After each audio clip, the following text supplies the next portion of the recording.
At the beginning of the year, I was like, yes, it's a new year, everything's gonna be great. And then you had the death of Kobe, then you had coronavirus. And it's harsh because a lot of people are now very numb.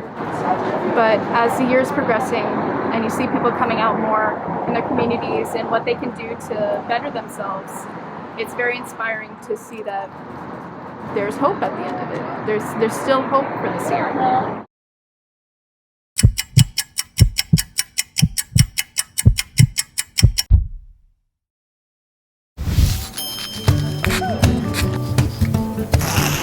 My name is Rachel Henderson, and I am a third-year acting major at Fresno City College.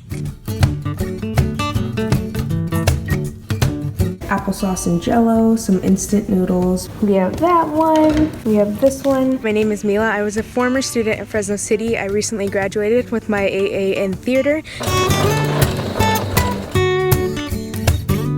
I am starting a movement called the Sidewalk Positivity Project. When the pandemic started, I was making baskets of food and masks for people with my mom.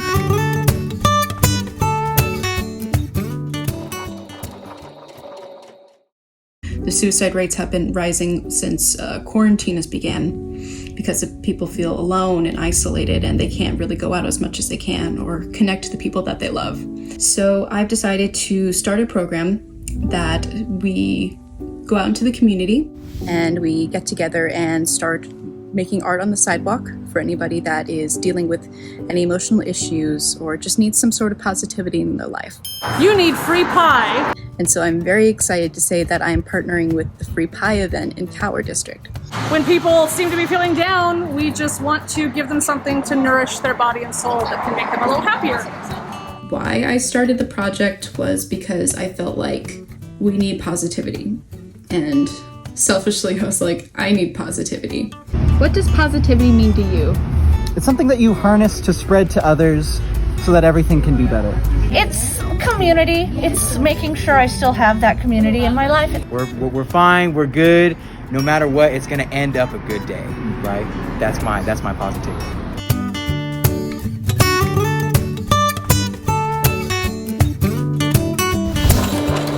It was all free. We just had like a bunch of fabric. My mom does most of the work because I'm not the best at sewing.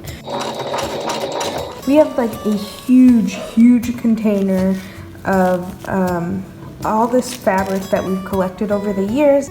And then on top of that, we've also been making baskets. In the baskets are different things like food and cleaning supplies. And we would package it up and then go drop it off at their doorstep. My goal at the beginning of making all these things was just to help people. I like helping people. I like giving gifts to people. My friends know that. I could just bring them a little joy in the day, which also brings me joy in the day because I just love seeing my friends happy. It's just a little extra help. As an artist, this has been a very difficult time, not being able to interact with other actors, not being able to be a part of productions. I have type 1 diabetes, and that means that I have a very compromised immune system. And I'm not the only one in my family with a compromised immune system. Yeah, my dad tested positive for COVID, so I had to live over at my grandma's and in our trailer for about 2 weeks just until he was cleared from quarantine. My mom just got diagnosed this year with progressive supranuclear palsy, which is a rare form of Parkinson's. And how can we keep positive when something like that is happening? To see how strong she is, it's one of my biggest motivators. So, Mom, if you're watching, I love you. I'm not going to turn the light on because my eye is swollen shut and looks weird, and I don't feel like having it on camera. My retina detached on my left eye, so I had to go into emergency surgery. Also, my dad's a nurse.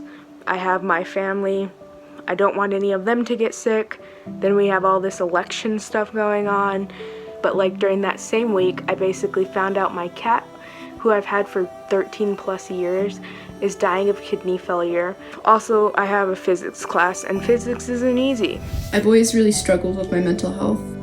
Recently, I was diagnosed with bipolar 2, which is a more milder form of bipolar disorder, but it is categorized as bipolar disorder. And I had relied on my social group to kind of talk me through things, how to keep sane, how to keep normal. And that was taken away, and I struggled. I still struggle. I was thinking, okay, well, 2 weeks, I'll be back, and then we can go back to normal. And then 2 weeks turned into 3 weeks, then 4 weeks, then 2 months, and now here we are at a little over 6 months in quarantine. I think my least favorite thing is not being around my friends. I also started a new school and am still here in town rather than down at school in Fullerton, which is crazy because they have like 6 gigantic theaters and I haven't been able to step foot in any of them. We're just gonna roll with the punches.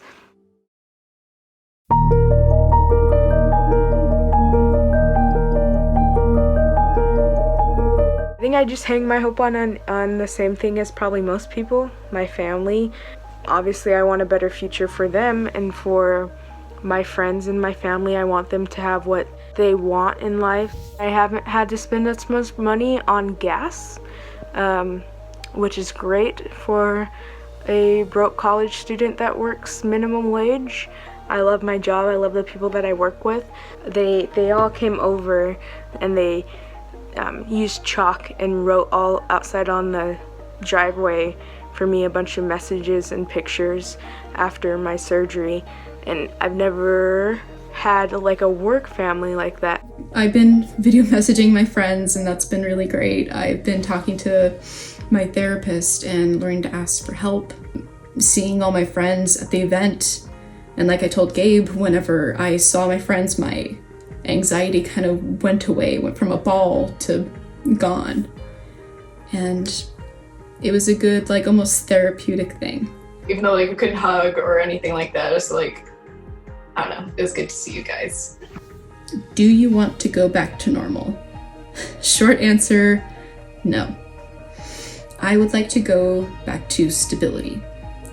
I know that for a while, until we can get a vaccine, until this can be eradicated, we will be having to use masks and be more safer. We can still keep connected through Zoom, through FaceTime, through all that. What is normal, honestly? Because what's normal for one person might be different for another person. So I want a less selfish world. I want people to get the basic human rights that they deserve. No, I don't want normal. I want better for everyone.